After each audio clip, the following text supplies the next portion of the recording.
नमस्ते मेरे प्यारे साथियों, मेरा नाम अनिल सिंह राजपूत है। आप देख रहे हैं Manish sir maths YouTube channel. जैसा कि आपको पता है कि मैं ग्रुप डी का कंप्लीट मैथ सिलेबस आपको फ्री मैथ्स कंटेंट प्रोवाइड करवा रहा हूं।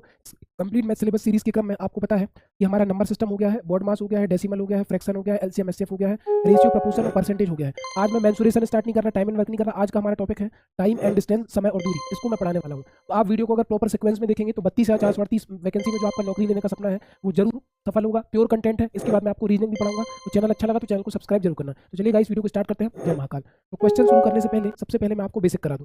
तो हमारा आज का जो टॉपिक है वो क्या है मेरे भाई, वो है आपका कह सकते हो कि आज का टॉपिक है टाइम एंड डिस्टेंस, यानी कि समय और दूरी, है ना। तो आपको सबसे पहले फॉर्मूला बता दूं। फॉर्मूला होता है डिस्टेंस बराबर स्पीड इनटू टाइम, DST, है ना। DST एक ही लाइन में है, D बराबर S इंटू टी। डिस्टेंस बराबर स्पीड इंटू टाइम। और जब आपको स्पीड निकालना हो तो T को नीचे भेज दो, तो स्पीड बराबर डिस्टेंस अपॉन क्या हो जाएगा, टाइम। जब आपको टाइम निकालना हो तो S को नीचे भेज दो, तो टाइम बराबर हो जाएगा डिस्टेंस अपॉन स्पीड। हिंदी में क्या कहते हैं, हिंदी में कहते हैं दूरी बराबर चाल गुणित समय, है ना। जब आपको चाल निकालनी है तो समय को नीचे भेज दो, तो चाल बराबर दूरी बटे समय। और जब आपको समय निकालना हो तो चाल को नीचे भेज दो, समय बराबर दूरी बटे चाल। कहने का मतलब दूरी तो हमेशा ऊपर ही रहेगी, डिस्टेंस तो हमेशा ऊपर रहेगी। फॉर्मूला बनाने का बहुत सिंपल तरीका है। जैसे आपको स्पीड निकालना है तो सर डिस्टेंस तो ऊपर ही रहेगा, नीचे कितना आ गया, टाइम। आपको टाइम निकालना है तो सर डिस्टेंस तो ऊपर ही रहेगा, नीचे क्या आ गया, बचा क्या, स्पीड। इस तरीके से तो ये तो हो गया फॉर्मूले। इसके बाद मैं आपको बता दूं कि आपने पढ़ा DST, डिस्टेंस बराबर स्पीड इनटू टाइम।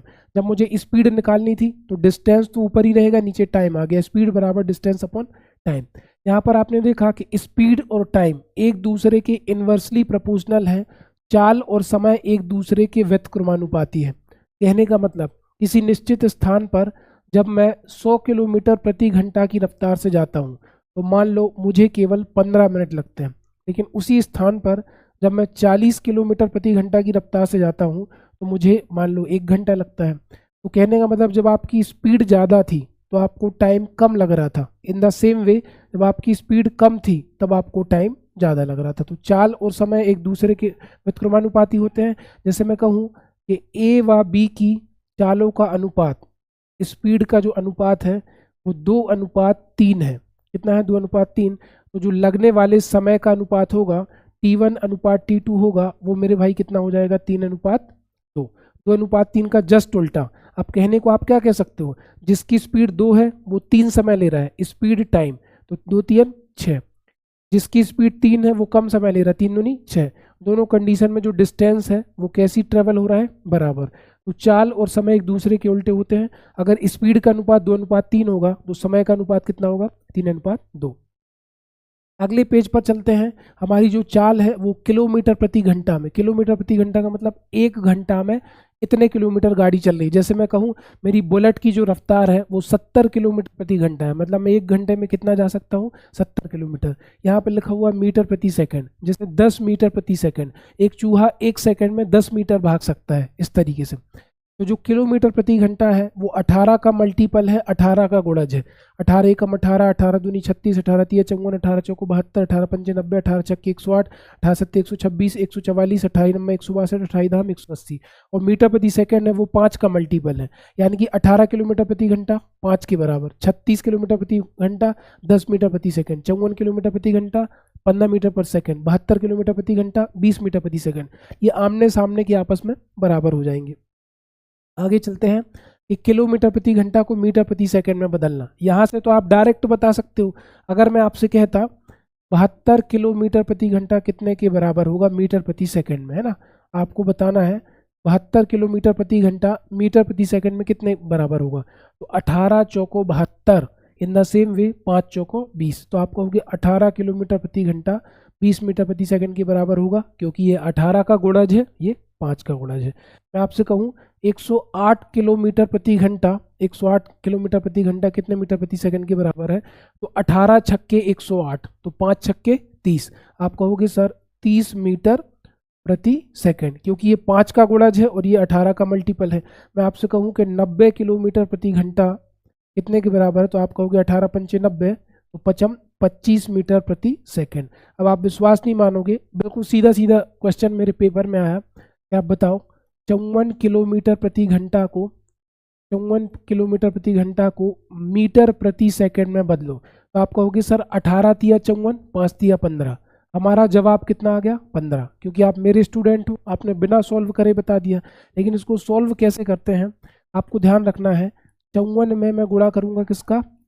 5/18 का, है ना, 5/18 का। तो 18 एकम 18, 18 तिया 54, और 3 का 5 में करो तो 5 तिया 15 मीटर पर सेकंड। अब आप कहोगे सर 5/18 का क्यों गुणा किया? तो देखो, किलोमीटर बड़ा है, मीटर छोटा है, घंटा बड़ा है, सेकंड छोटा है, बड़ी इकाई से छोटी इकाई में बदल रहे हैं, है ना। यहाँ पर आप ध्यान रखना, बड़ी से छोटी इकाई में बदल रहे हैं। तो जो ऊपर रहेगी छोटी संख्या, ऊपर रहेगी छोटी संख्या 5, नीचे रहेगा 18।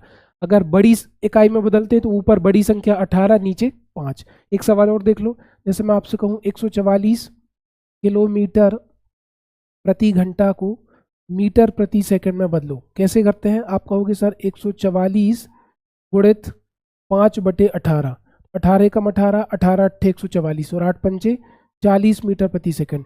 किलोमीटर बड़ा है, मीटर छोटा है, घंटा बड़ा है, सेकंड छोटा है। बड़ी इकाई से छोटी इकाई में बदलेंगे तो ऊपर छोटी संख्या 5 और नीचे बड़ी संख्या 18। अगर इन द सेम वे, अगर मैं कहूँ कि मीटर प्रति सेकंड को किलोमीटर प्रति घंटा में बदलो, अगर मैं कहूँ 30 मीटर प्रति सेकंड को किलोमीटर प्रति घंटा में बदलो, तो आप कैसे बदलोगे? तो आप कहोगे मीटर छोटा, किलोमीटर बड़ा, सेकंड छोटा, घंटा बड़ा। तो छोटी इकाई से अब किस में बदल रहे हैं? आप कहोगे सर अब हम छोटी इकाई को किस में बदल रहे हैं? बड़ी इकाई में बदल रहा है। छोटी इकाई को बड़ी इकाई में बदल रहा है। तो अब मैं 30 में गुणा करूंगा, ऊपर बड़ी संख्या 18 और नीचे छोटी संख्या 5। छोटी इकाई से बड़ी इकाई में, तो ऊपर बड़ी संख्या, नीचे छोटी संख्या। 5 एकम 5, 5 छक्का 30, 6 का 18 में गुणा किया तो 18 छक्के 108 किलोमीटर प्रति घंटा। अब ये चीज़ मैंने आपको क्यों बताई? इसलिए बताई, पेपर में आ गया 6 किलोमीटर प्रति घंटा को मीटर प्रति सेकंड में बदलो, मीटर प्रति सेकंड में बदलो। तो बड़ी इकाई को छोटी इकाई में बदल रहे हैं, है ना। ऊपर छोटी संख्या होगी 5 होगा, नीचे कितना होगा? 18, 6 एकम 6, 6 तिया 18, तो ये हो गया आपका 5/3 मीटर प्रति सेकंड। आई होप आप समझे होंगे कि कैसे बदलते हैं। इसके बाद आपको पता है कि जो दूरी होगी या तो मीटर में होगी, या तो सेंटीमीटर में होगी, या तो किलोमीटर में होगी, या तो फीट में होगी, या तो इंचेस में होगी, इस तरीके से, है ना। लेकिन फीट और इंचेस नहीं होते, मीटर किलोमीटर में खेल हो जाता है। चाल जो होगी किलोमीटर प्रति घंटा का मतलब 1 घंटे में कितने किलोमीटर, किलोमीटर प्रति घंटा। मीटर प्रति सेकंड का मतलब 1 सेकंड में कितने मीटर। समय या तो सेकंड में होगा, या तो मिनट में होगा, या तो आर में होगा, है ना।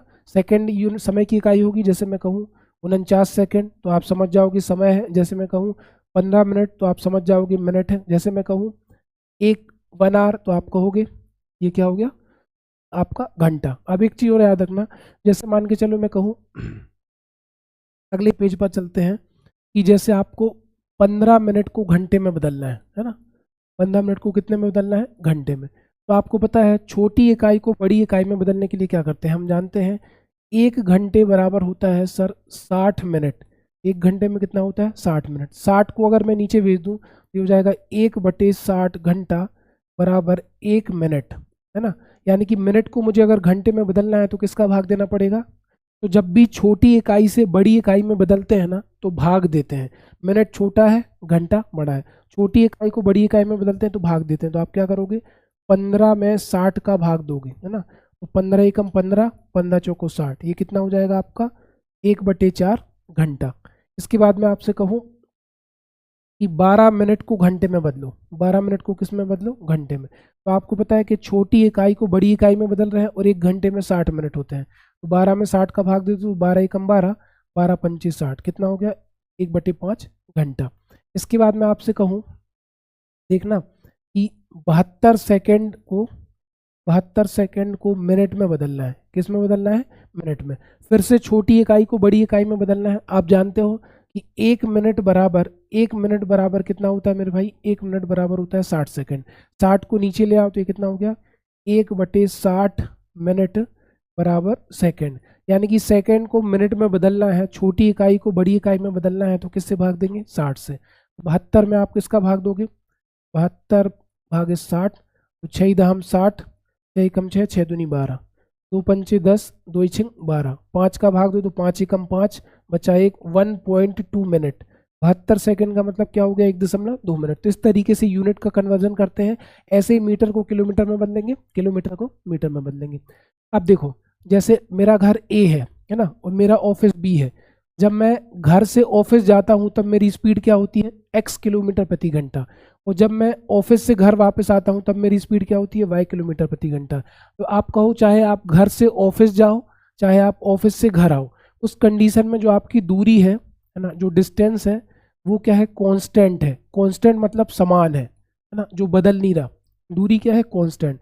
चाहे मैं घर से ऑफिस गया या ऑफिस से घर आया, तो जब दूरी समान हो, जब दूरी कांस्टेंट हो, तो उस कंडीशन में एवरेज स्पीड, औसत चाल का फॉर्मूला क्या होता है, 2xy बटे x प्लस वाई।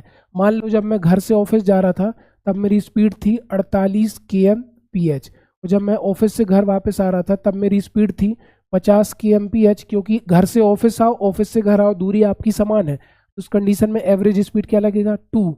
x की जगह क्या रखूंगा, 48, y की जगह क्या रखूंगा, 50, और 48 और 50 कितने हो गए मेरे, 98। दो से काटो तो 2 एकम 2, 2 चौको 8, 2 इनाम 18, है ना। अब इसको आप सॉल्व कर लेना, 48 पंचे 240, 2400 बटे 49 किलोमीटर प्रति घंटा आएगा। आप इसको सॉल्व करोगे और आगे आपको दशमलव में आंसर मिल जाएगा। तो ये एवरेज स्पीड का फॉर्मूला होता है। इसके बाद आप देखो, जब ए, मान के चलो ए है दिल्ली में और बी है हैदराबाद में, है ना। ए जब दिल्ली से हैदराबाद जा रहा है किस स्पीड से, S1 किलोमीटर प्रति घंटा की रफ्तार से, और बी हैदराबाद से दिल्ली आ रहा है S2 किलोमीटर प्रति घंटा की रफ्तार से। यानी कि जब दोनों डायरेक्शन अपोजिट है, एक दूसरे की तरफ है, तो उस कंडीशन में रिलेटिव स्पीड, सापेक्ष चाल क्या हो जाती है आपकी, हो जाती है S1 प्लस S2 किलोमीटर प्रति घंटा। जब दो वाहन या दो रेलगाड़ियां या दो बसें या दो कारें एक दूसरे की तरफ आ रही हो तो relative speed S1 plus S2 हो जाती है। और जब दोनों गाड़ियां एक ही दिशा में जा रही हो, जैसे मैं दिल्ली से हैदराबाद जा रहा हूं, मेरा दोस्त भी दिल्ली से हैदराबाद जा रहा है, इन सेम डायरेक्शन, है ना, ये भी इसी स्पीड, इसी तरफ जा रहा है, इसी तरफ मैं जा रहा हूँ, तो रिलेटिव स्पीड सापेक्ष चाल क्या होती है, S1 माइनस S2 किलोमीटर प्रति घंटा, है ना। तो आई होप आज मैंने आपको समय और डिस्टेंस, यानी कि समय और दूरी का पूरा बेसिक समझाने की कोशिश करी है। अगर आपको सीखना है, पढ़ना है, इस पीडीएफ के पूरे क्वेश्चन सॉल्व करने हैं, तो आपको करना क्या है, लास्ट में इस टेलीग्राम चैनल को ज्वाइन कर लेना है जिस पे आपको पीडीएफ मिलेगी।